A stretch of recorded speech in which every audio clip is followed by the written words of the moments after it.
Les damos la bienvenida a este análisis clínico a fondo. Hoy vamos a desglosar los paradigmas cambiantes en la detección del cáncer colorectal.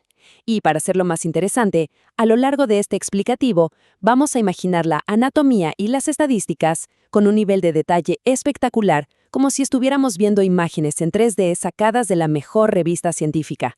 El panorama médico evoluciona rápidamente y la medicina de precisión de hoy en día nos exige entender exactamente qué está cambiando en la prevención y sobre todo el por qué.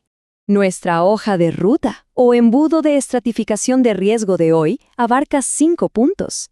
Primero, el nuevo paradigma preventivo. Segundo, las indicaciones por síntomas clínicos. Tercero, el riesgo por antecedentes familiares. Cuarto, una comparativa internacional de guías. Y quinto, las poblaciones de alto riesgo. Empecemos rápidamente con la sección 1, el nuevo paradigma preventivo. Por décadas, los 50 años fueron literalmente la regla de oro, el umbral anatómico y temporal intocable para iniciar el cribado preventivo. Pero claro, la ciencia avanza. Ahora un nuevo consenso médico ha establecido una nueva línea de base a los 45 años. La razón detrás de esto, básicamente una transformación muy preocupante en la epidemiología del cáncer colorectal, donde estamos viendo una proliferación aguda de casos en adultos mucho más jóvenes. Y ojo, este número, 45, no es para nada aleatorio. Tiene una justificación biológica exacta. Resulta que las tasas de detección de adenomas, esas pequeñas formaciones de pólipos precursoras del cáncer que emergen en la mucosa del intestino, en personas de 45 a 49 años, ya son estadísticamente idénticas a las del grupo de 50 a 54 años. Iniciar a los 45 nos permite adelantarnos e interceptar esa arquitectura celular premaligna justo a tiempo. Pasamos a la sección 2. Indicaciones por síntomas clínicos. Aquí entramos en el territorio de las famosas señales de alarma o red flags sistémicas.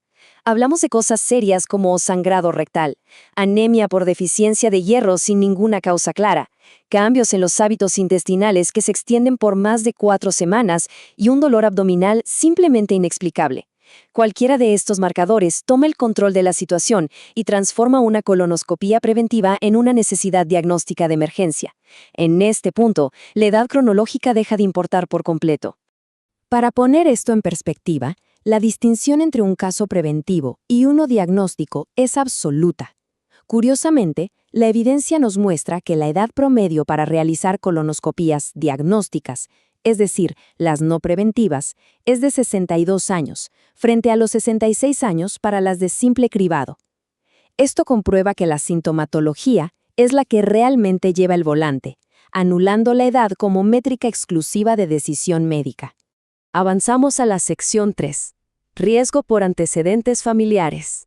Cuando nos enfocamos en el riesgo hereditario para familiares de primer grado, la regla es sumamente estricta. Fíjense en esto, el solo hallazgo de un adenoma avanzado en un padre o un hermano justifica exactamente el mismo nivel de cribado, temprano y agresivo, que si tuvieran un diagnóstico de cáncer colorectal completo. Ese riesgo biológico heredado actúa en el cuerpo como un acelerador molecular del proceso. Y aquí entran en juego unas matemáticas clínicas simples pero poderosísimas.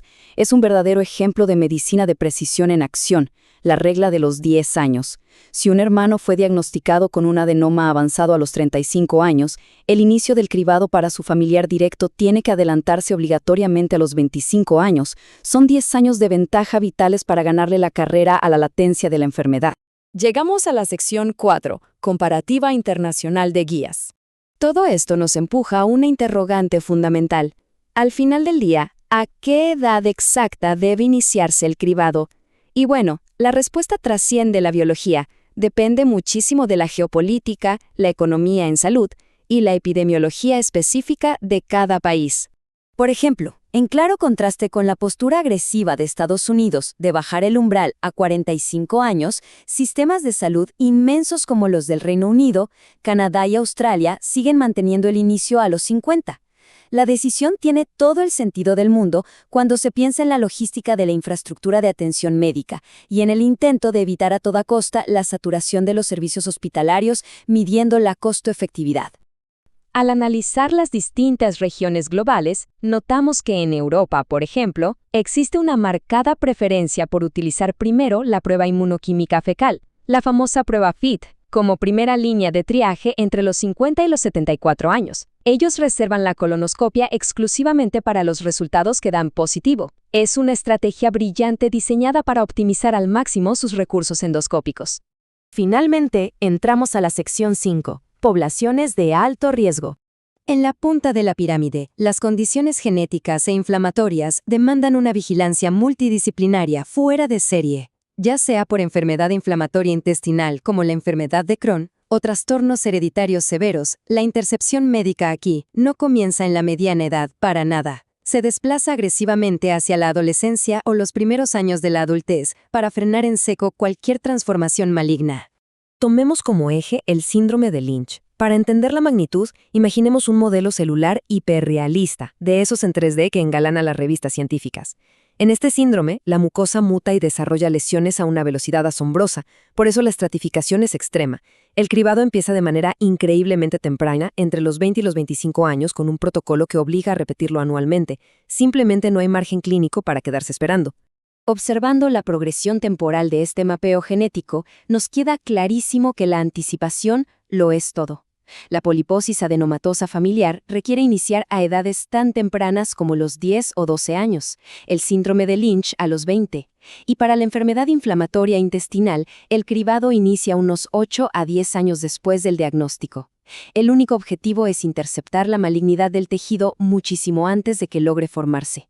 En resumen, la era de aplicar la regla universal de talla única a los 50 años se ha terminado oficialmente. Hoy, el ecosistema preventivo se sostiene sobre una tríada sumamente sofisticada. Primero, el riesgo poblacional general. Segundo, las indicaciones clínicas inmediatas si hay síntomas. Y tercero, el perfil genético y familiar de cada individuo. La prevención endoscópica ideal ya no consiste en seguir pasivamente un calendario, sino en ejecutar una medicina de precisión basada 100% en la evidencia. Y frente a toda esta complejidad de variantes globales y biológicas, cerramos este explicativo con una pregunta crítica para reflexionar. ¿Estamos recopilando realmente toda la información familiar detallada para tomar una verdadera decisión clínica a tiempo? Porque al final del día, es ese conocimiento preciso y anticipado el que verdaderamente salva vidas.